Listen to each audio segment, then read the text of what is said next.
Dámy a pánové, dobrý den.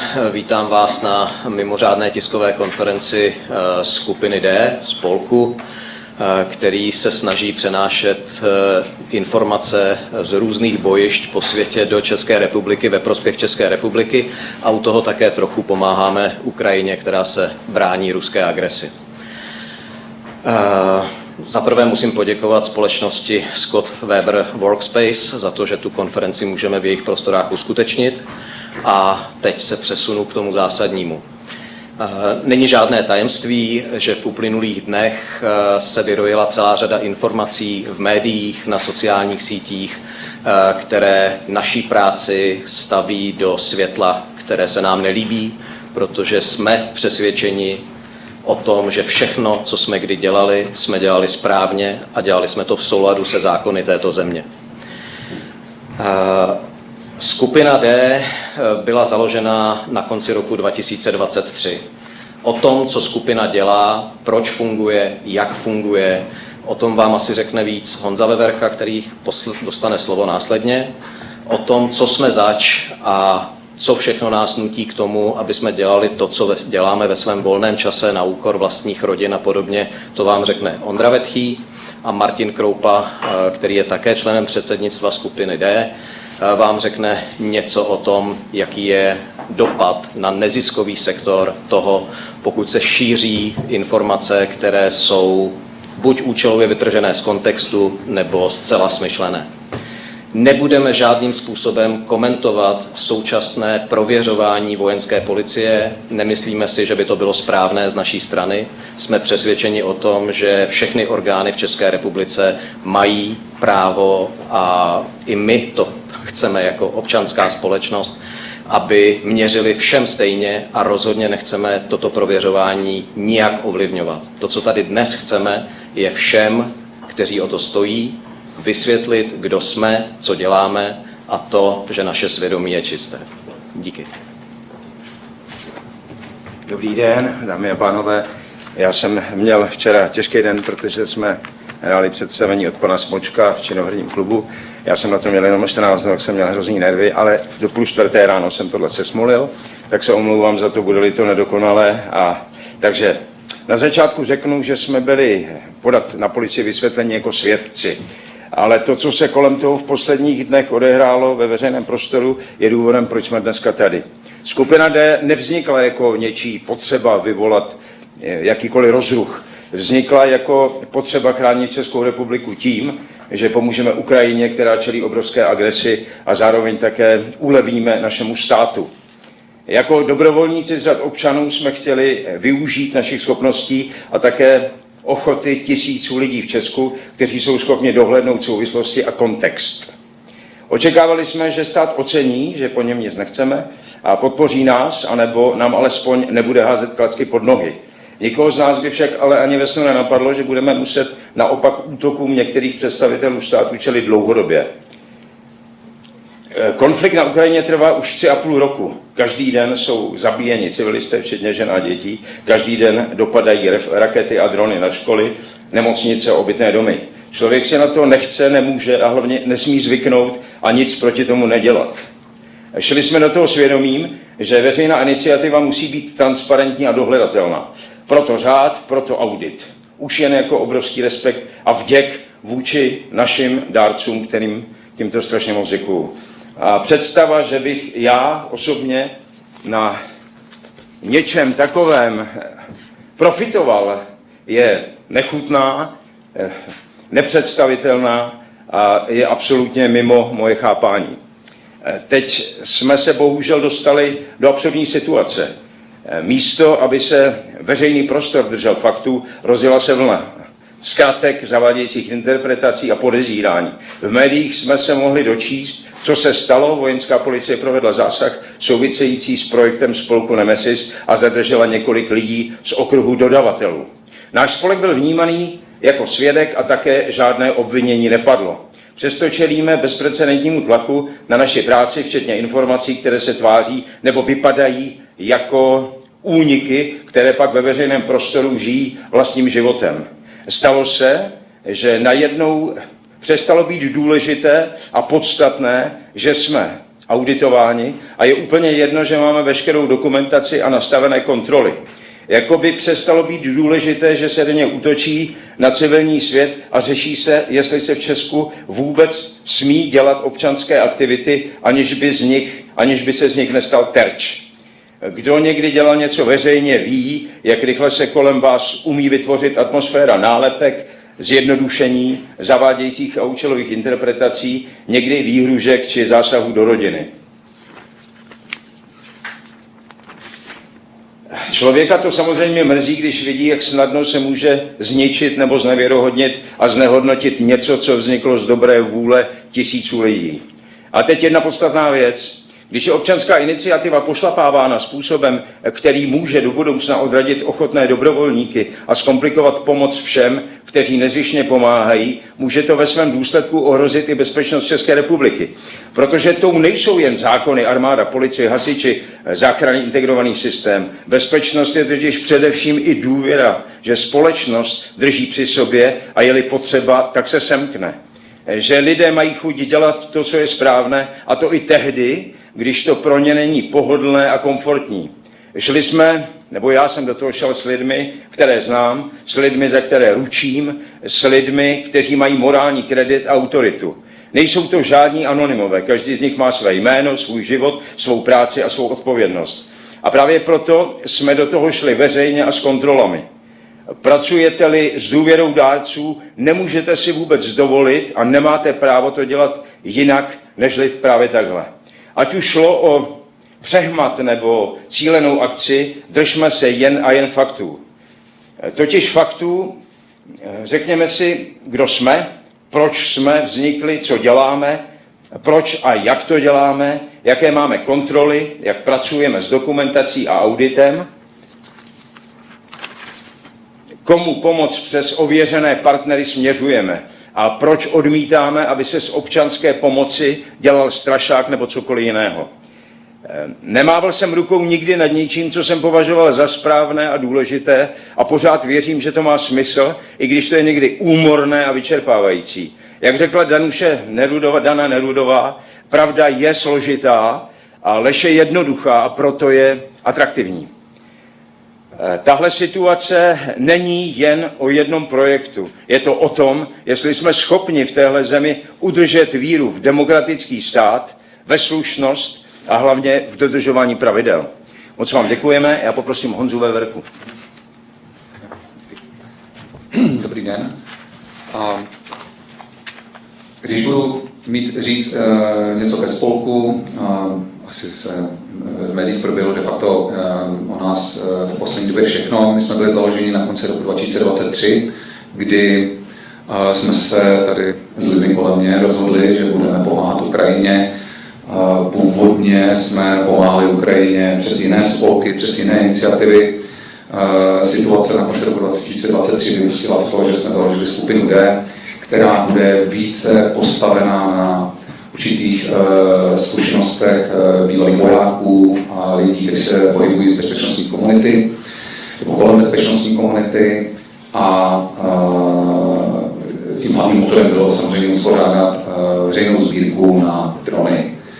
A tenkrát to, já to vzpomínám strašně rád, byla si taky, a my jsme de facto během 2 až 3 týdnů založili spolek, získali jsme licenci na pořádání veřejné sbírky, museli jsme se seznámit s nějakým legislativním rámcem, o kterém jsme nevěděli, nebo nevěděli vůbec nic.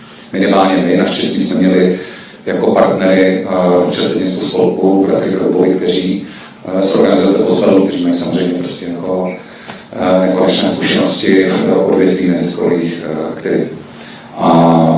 Spustili jsme sbírku, sami jsme byli překvapeni, jaký to měl zájem, jak jsme byli úspěšní a museli jsme nakupovat. A měli jsme samozřejmě nějakým způsobem domluvený dodavatelský řetězec, který je jen tuto chvíli, jestli jsem pochopil správně, kriminalizován. Tento dodavatelský řetězec je postaven v zásadě na lidé, které my velmi dobře známe, jak z armády, tak z bezpečnostních složek.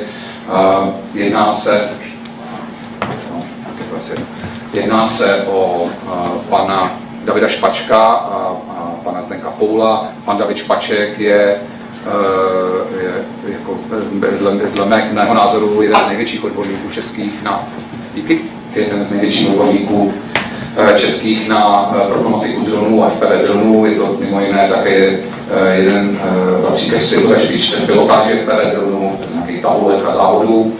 Je to velmi dobrý programátor, softwarář a konstruktér. Pan Zdeněk Poul je, kromě jiného, že to je bývalý vojenský policista, tak je to člověk, který je nositelem vyznamenání za hrdinství a taktéž je na tabulce Armády České republiky a dalších nekonečno prostě ocenění, které získal. A je to člověk, který má zkušenosti z mezinárodního obchodu, protože o tom jsme samozřejmě také nic nevěděli. A byli jsme rádi, že prostě máme tyto partnery a ta urgentní potřeba, kterou jsme v tu dobu měli, rozlež budou oni. Abychom byli vykryti, tak jsme se následně nějaký 2 měsíce poté, 3 měsíce poté rozhodli v tom šíleném kalupu, že si teda objednáme na sebe ještě forenzní audit. Zvolili jsme americkou auditorskou společnost, o které máme podepsanou compliance mlčenlivost, ale víceméně asi jako napovídá, kdo to může být, z těch 4 firem, která nás pravidelně audituje. Každá výdajová položka, kterou my utratíme, a dokument k tomu, a dokumentace, tak je kontrolovaná. Ale není kontrolovaná, jestli tam jako odešlo to a co to je. Ale je kontrolovaná i jako, jestli to není drahé, jestli to není předražené, nákladovost a tak dále. Ten audit je v zásadě velmi jednoduchý, protože prostě my se necháme auditovat úplně všechno, včetně nákupů fixky. My tu celou činnost, kterou děláme zadarmo, nikdo si z toho nic neodnáší. Čili jakoby my jsme bytostně přesvědčeni, že neděláme nic špatně a že děláme všechno podle zákona. Celý proces dodávek dronů, dovozu na Ukrajinu, vyřizování licencí a tak dále, my outsourcujeme od našeho dodavatele, což je samozřejmě v ceně toho dronu. A ani poté nám nikdy, zase opakuju, nikdy ten audit neřekl, že my nakupujeme něco, co stojí víc, nebo že to je netransparentní a tak dále. Čili my jsme doufali, že tohle de facto stačí k nějakému našemu jakoby zabezpečení, že nebudeme terčem nějakých výpadů a tak dále. Pomoc Ukrajině, takhle ještě k tomu jenom dodavateli, to je náš samozřejmě klíčový dodavatel. Na druhou stranu, ta situace za ty 2 roky, co děláme veřejnou sbírku a neziskovou činnost v rámci skupiny D, se na Ukrajině, což je prostě dneska ten hlavní pilíř naší činnosti, pomoc Ukrajině, tak se výrazně změnila. Drony dneska víceméně nakupujeme už jenom na Ukrajině, protože prostě ukrajinský výrobci jsou prostě dál než čeští a než vůbec celá Evropa zaspala. Je to pro nás samozřejmě jednodušší, to je taky podstatné říct a ještě snad bych se vyjádřil, že není jakoby FPV Space, která byla zmiňovaná v dokumentech, jediným naším dodavatelem, ale že dnes ta situace se výrazně změnila. Ta poptávka není dneska už ani tak po dronech, když něco od nás ani, ale chtějí více spíš konkrétní technologie od kamer, prostě o různý konstrukce, věci, které se špatně srání, komponenty.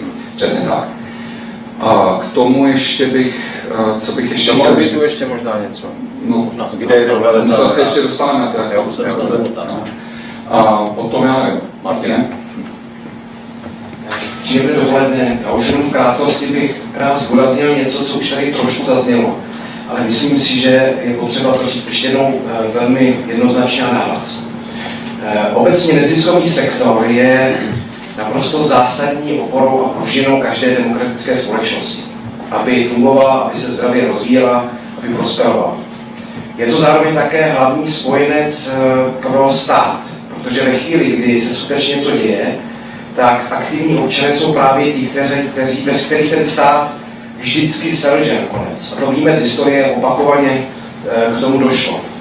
A skupina D vznikla jako příklad takové neziskové aktivity, je krytá konkrétními lidmi, kteří vystoupili ze svých pracovních životů a vstoupili do toho veřejného života s nějakou motivací, s nějakým etosem a s nějakou potřebou. A ta sbírka není anonymní. To je důležité zdůraznit. Stojíme za ní my a plně za ní přebíráme odpovědnost. A obava, která z té celé situace vystává, je, že může dojít k narušení důvěry mezi státními orgány a celou společností, když se neměří všem stejně. My jako skupina D, my si opravdu nepřijeme žádný privilegia, žádné výjimky. My chceme jenom korektní, férový a čestný přístup. To je jediné, co bychom žádali, a já stále věřím, že my jsme zdravou demokratickou společností a všichni dohromady doufejme, že tomu státní orgány dostojí. A všechny ty kontroly, které my jsme absolvovali nebo které nás čekají, budou přezkoumatelné a dáte nám prostor, abychom mohli jednotlivé audity komentovat. Čili děkuji a doufejme, že ta situace do budoucna bude čestnější a korektnější. Já si můžu doplnit, Martina, jednu větu, že chci jenom říct, že v tomhle zadání, v té konfiguraci nejsme my a oni, nebude vítězů a poražených. Buď to všichni společně vyhrajeme, anebo všichni společně prohrajeme. Tím bych chtěl jenom uzavřít to Martina diskusi. Já jenom na závěr jako stručně shrnu to, co zaznívalo v tom veřejném prostoru a proti čemu je asi nutné se ohradit, a možná je naše chyba, že jsme to v minulosti nedělali víc nahlas a víc intenzivněji. Skupina D nikdy nepašovala ani drony, ani nic jiného nikam. Skupina D nikdy nevyvezla ani drony, ani nic jiného bez řádné licence. Skupina D si nikdy nevyplatila ani korunu. Nikdo z těch lidí, kteří se angažují ve skupině D, nedostal ani korunu. Každý z nás máme svoji práci, za kterou jsme placeni, a tohle děláme ve volném čase. Těch nařčení je celá řada a mohl bych tady stát hodinu. Myslím si, že teď bude prostor pro vaše dotazy a tam na ně zodpovíme. Pokud vám někdo říká, že naše drony nebo drony některého z našich dodavatelů někdy létaly s výbušninou ve vojenském prostoru, je to lež. Pokud vám někdo říká, že naše drony mají samolepky a byly nalezené na ruské straně, je to lež. A skutečně těch lží bylo tolik a zpětně lituju toho, že jsme nevystoupili razantně. Možná můžu zpětně litovat toho, že když jsme si dali na začátku a úmyslně jsme si dali nerealistický cíl, když jsme seděli s klukama a říkali jsme, kolik řekneme, že chceme vybrat. Řekli jsme 100 milionů, to nikdy nevybereme. Byli jsme překvapení, dojatí, jak rychle se to stalo. Tehdy jsem já a ještě další, který nebudu jmenovat z předsednictva, říkali, kluci, dosáhli jsme toho cíle, pojďme to ukončit. Ale ten argument, že v té době Ukrajina to potřebuje, Ukrajina stále nám předává informace, které my prostřednictvím bezpečnostní komunity přenášíme do České republiky, tak, aby příslušné složky v České republice byly připravené na vývoj v této oblasti, že má smysl v tom pokračovat.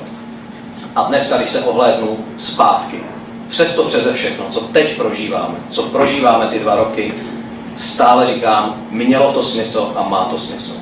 A teď asi bych dal prostor pro vaše dotazy, pokud nějaké máte.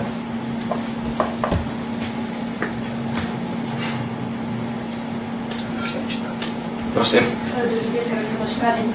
Já bych se vás ráda zeptala na 2 věci.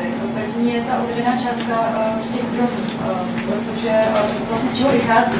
Jestli z toho auditu, který jste si nechali udělat, nebo že v té vaší argumentaci vlastně státu na to vyšetřování, tak tam je nějaký ten celý odhad. Tak z čeho vychází ta částka? A za druhé, jestli máte nějakou informaci vlastně k zablokovanému webu Genesis.cz, jestli to souvisí s tím vyšetřováním a jak dlouho třeba bude trvat, že tam Předpokládám, že já mohu předpokládat, že zablokování webu souvisí s tím prověřováním. Víc k tomu nevím. Jak dlouho to může trvat, netroufám si odhadovat. K tomu vašemu dotazu, pokud jde o cenu dronu, úplně jsem nepochopil, jestli se chcete ptát. Je tam ten odhad 8700 až 11200 korun za dron. A to je odhad z čeho? To je... To je odhad z té stížnosti. Předpokládám, že to je odhad, který vychází z těch informací, z těch auditů, které jsme si nechali dělat. Je nutné ještě říct jednu věc. My jsme nedodávali pouze drony, my jsme dodávali celou řadu příslušenství. Brýle pro piloty FPV, dodávali jsme náhradní baterie. A také je nutné říct, nikdy jsme nedodávali, jak jsem se mohl dočíst, já nevím, závěsy na munici. Vždycky jsme dodávali pouze neletální zboží, to znamená zboží maximálně dvojího užití. Pokud by tomu tak nebylo, tak bychom nezískali licenci, které jsme po dobu 2 let získávali od licenčních orgánů České republiky. To znamená, to je proces, kde se vám vyjadřují nejenom ministerstva, ale i služby. Je to také o tom, že ukrajinská strana nám musela písemně potvrdit, že i ona to zboží, včetně těch dronů, použije pouze neletálně. Předpokládám, že pokud by někdo chtěl pokračovat v tom prověřování, tak je na místě se ptát i ukrajinské strany.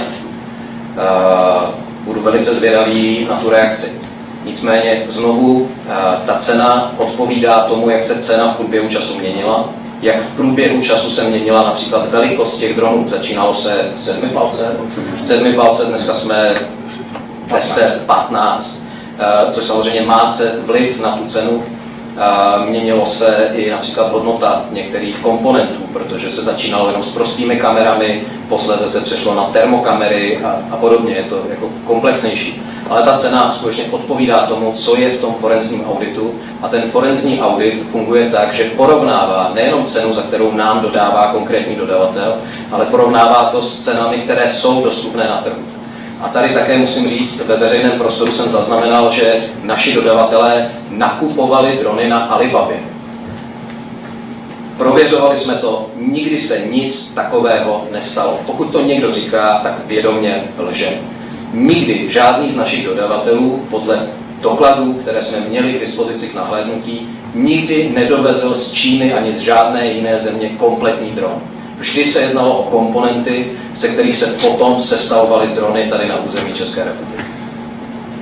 Já k tomu řeknu jenom technickou, netrefím přesně datum, ale všichni víme, že si můžete objednat dron v Číně a poslat si ho sem a tak dále, ale je nařízení Ministerstva průmyslu a obchodu čínského staré nějaké 2,5 roku, to zakazuje vysloveně. Prostě tam tak, když nemáte tu kompetenci nějakou a tu znalost trhu místního a neznáte ty lidi tam, to jsem stejně pořádně nedostal. A já jsem to tenkrát to nařízení z válkou. Jestli máme nějaké další dotazy, prosím. Pavel Šmejkal, Forum 24. Já se zeptám, jestli trošku jste nepodcenili, jak to říct, PR. To znamená, že kdybyste víc informovali o tom, co vlastně děláte, jak děláte a tak dále, tak nemusela být šeptanka, které třeba vyplynulo to, co vyplynulo. My jsme ten projekt a vůbec skupinu D nezakládali kvůli našemu PR. Ondra ho nepotřebuje, my všichni jsme zvyklí spíš stát v pozadí. Nemyslím vaše osobní. Pohodě. Pokud jde o PR našeho projektu, my komunikujeme prostřednictvím sociálních sítí. Měli jsme, tuším, 2 tiskové konference, první na úřadu vlády, druhou na Pražském hradě. Ne, nemyslím si, že jsme něco podcenili. My jsme nabízeli všem, i těm, kteří šířili ty někteří dezinformace, někteří lži, všem jsme nabízeli seznámení s tím, co děláme, včetně možnosti seznámení se s tím forenzním auditem. Skutečně nabízeli jsme to poslancům, členům vlády, členům opozice. Někteří toho využili. Mám pocit, že pan premiér se seznámil s tím forenzním auditem, tehdejší vůdce opozice, jak můžu říct, pan Babiš se seznámil s tím auditem. To byli lidé, kteří aktivně projevili zájem a tu možnost dostali. Ale ti lidé, kteří šíří ty informace, které nejsou pravdivé, toho nikdy nevyužili. Já bych možná doplnil takovou drobnost. Všichni, kdo pravidelně jezdíme na Ukrajinu, tak víme, že bezpečnost spočívá i v tom, že některé věci nekomunikujeme. A možná v této věci skupina D mohla komunikovat víc. Já se obávám, že bychom celý ten proces tím ohrozili, takže myslím, že tam je důležité zohlednit ty bezpečnostní hledisko. Já ještě k tomu bezpečnostnímu hledisku. Mnoho lidí, kteří jezdí na Ukrajinu, vozí tam nějaký materiál, tak jsou pro Ruskou federaci regulárním high-value target. To my s ohledem prostě na nějaké naše zkušenosti, které máme prostě z bezpečnostních složek, jsme veteráni váleční a tak dále. My držíme nějaké určité bezpečnostní protokoly a to významně s tím souvisí v našeho dodavatele. To je první věc. A ještě jenom tady upřesnit, licence jsme měli, to měl náš dodavatel. A my jsme součástkou licenčního řízení. Protože prostě my si ty drony tak fakticky prostě bude předvídáme na Ukrajině a dáváme je proti podpisu, proti přepočítání a všemu našim partnerům. Podotýkám opět partnerů, kde nakonec jsou na místech, které prostě jsou utajený, kde z toho fotky neděláme. Je to velice citlivý a my tím nechceme ohrožovat jenom nás, ale i je. To je první věc. Nechceme se do toho schovávat. Na druhou stranu, a tady jsme u toho dvojího metru, který si prostě jakoby, a já chápu novináře, jsem rád, že koukají jinam, ale my jsme de facto od začátku projektu byli v situaci z některých složek, jako respektive prostě byla tam politika, že kdyby my jsme si dovolili dávat na sociální sítě věci, které dávají jiné iniciativy, tak jsme se sešli na té tiskovce jako o rok a půl třeba. Ze stejného důvodu. No, takže takhle to je. Ale nebrečíme. Ne, vůbec, tady si nikdo nestěžuje. Prostě proto nemenujeme, my fandíme, každý držíme palce. Ale ta kriminalizace, protože to není nic jiného než kriminalizace, tak de facto popisuje věc, kterou tady dělají všichni. Jo, to je jako, tak to je. Jo, to prostě možná si můžeme říkat, že ten legislativní rámec, který to upravuje, že je zastaralý, že se nezměnil, že prostě to zaspalo dobu. OK, jo, ale to není věc moje, to je věc jako širší diskuze a tohle vlastně, co se stalo, je možná jako důvod, že tu diskuzi z toho, že to otevře. Jenom považuji za nutnost zopakovat. Veškerou platnou legislativu, veškeré platné předpisy dodržujeme jak my, tak naši dodavatelé. No jenom pardon, jenom poslední věc, že jsme možná podcenili to, že jsou tady lidé, kteří si čekají to horší, a pak jsme taky podcenili to, já jsem si to říkal v noci, že jak jsem si vždycky přál, aby lidstvo bylo ušlechtilý druh, tak jsem pochopil, že ušlechtilí jsou jenom jednotlivci. Je mi to moc líto.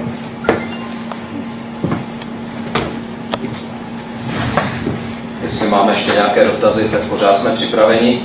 A pokud by už dotazy, klidně. Tak jestli můžu ještě jeden dotaz. Jste to trošku zmiňovali, ale ten dopad na ten neziskový sektor obecně nebo třeba na další podobné iniciativy, tak z té vaší zkušenosti, kterou si procházíte, jak třeba čekáte, že se to v něm propíše nebo dopadne na jiné sbírky?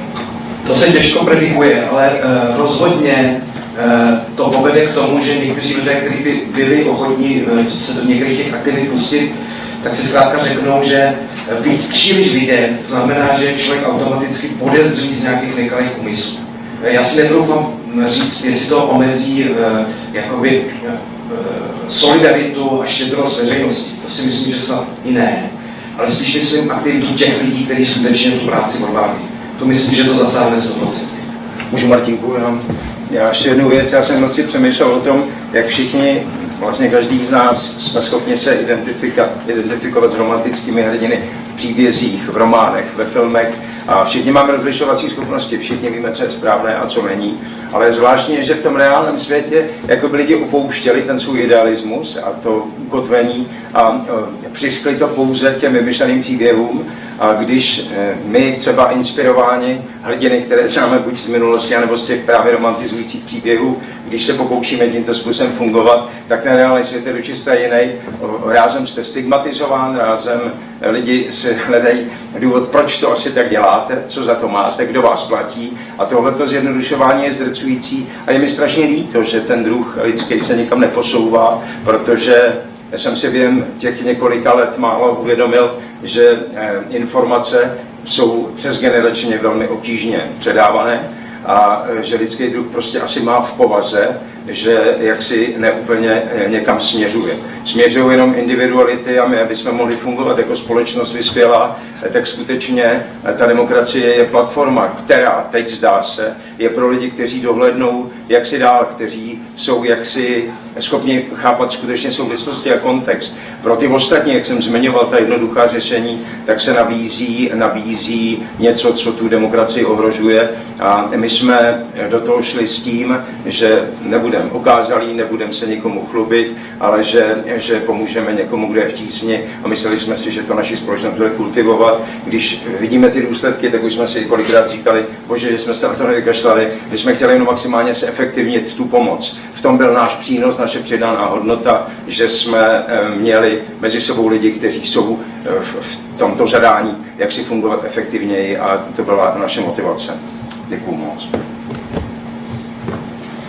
Jestli už nejsou žádné dotazy, tak vzhledem k tomu, že asi řada z vás se bude ptát ještě na okolnosti toho prověřování, které běží a my ho skutečně nechceme žádným způsobem ovlivňovat, budeme rádi, pokud proběhne, budeme rádi, pokud proběhne v reálném čase a budou nějaké jeho závěry.